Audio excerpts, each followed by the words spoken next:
이건 꼭 알아두세요.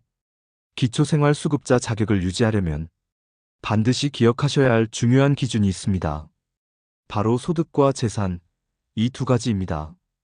특히 재산 중에서도 통장에 있는 돈, 이게 아주 중요합니다. 요즘엔 소득이 늘지 않아도 통장 잔액만 많아도 자격이 탈락될 수 있기 때문입니다. 자, 그럼 궁금하실 겁니다. 내 통장에 도대체 얼마까지 있어도 괜찮은 걸까? 지금부터 차근차근 설명드릴게요. 절대 어렵지 않게 누구나 이해할 수 있도록 풀어드리겠습니다. 첫 번째, 정부는 수급자 통장 잔액을 소득처럼 봅니다. 정부는 통장에 돈이 많으면 이분은 생활이 가능한 수준이다라고 판단합니다. 그래서 매달 받는 소득뿐 아니라 통장에 쌓인 돈도 함께 심사에 반영합니다. 그런데 이걸 단순히 잔액만 보는 게 아닙니다. 몇 가지를 빼고 남은 돈의 비율을 곱해서 월 소득처럼 계산합니다. 두 번째, 계산은 이렇게 합니다. 이제부터 아주 쉽게 풀어드릴게요. 먼저, 통장에 있는 전체 금액에서 두 가지 항목을 빼줍니다.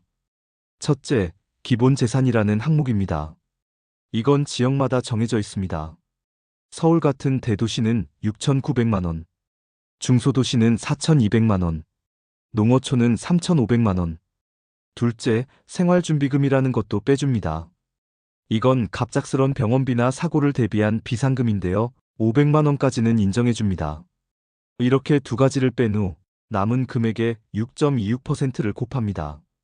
남은 돈의 약 6%를 월 소득처럼 본다는 겁니다. 세 번째, 기준은 중위소득 30%입니다. 이제 그 계산된 금액이 정부가 정한 기준, 즉 중위소득 30%보다 많으면 기초수급자 자격에서 탈락하게 됩니다. 2022년 기준으로 1인 가구의 중위소득 30%는 약 58만 원입니다. 즉 남은 돈의 6.26%를 곱한 값이 58만 원을 넘으면 탈락입니다. 네 번째, 예시로 쉽게 설명드릴게요. 서울에 혼자 사는 김철수 씨가 있습니다. 소득도 없고 부양가족도 없고 집이나 자동차 같은 재산도 없습니다. 이분은 통장에 있는 돈만 심사 대상이 됩니다. 그럼 계산해 볼까요? 기본 재산은 6,900만 원, 생활준비금은 500만 원, 기준 소득은 약 58만 원. 이 조건을 모두 적용해서 계산해 보면 통장에 8,300만 원이 넘으면 탈락입니다. 그래서 김철수 씨는 통장 잔액을 8,300만 원 이하로 유지해야 자격을 유지할 수 있습니다. 다섯 번째, 대출받으면 어떻게 될까요? 많이들 물어보십니다. 대출받아서 통장에 돈 들어오면 탈락하나요? 답은 아닙니다. 대출금은 공제 항목, 즉 빼주는 금액으로 처리됩니다. 예를 들어 은행 대출을 받아 통장에 2천만 원이 들어왔다면 이 금액은 빼고 계산하게 됩니다. 하지만 주의하세요.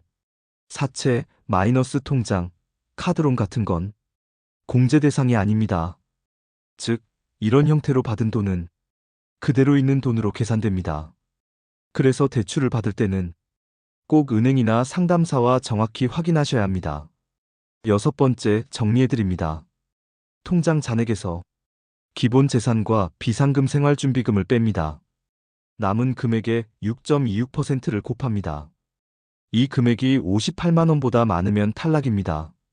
서울 기준으로는 8,300만 원 이하로 유지하는 게 안전합니다. 대출금은 대부분 공제되지만 사채나 카드로는 제외입니다. 이건 꼭 알아두세요. 채널은 어르신들이 꼭 챙기셔야 할 정보만 쉽고 명확하게 전달드립니다. 기초수급자 자격 어려운 줄만 알았는데 이제는 감이 잡히셨죠? 좋아요와 구독, 알림 설정 해두시면 앞으로도 놓치면 손해보는 정보 매일 챙겨드리겠습니다. 감사합니다.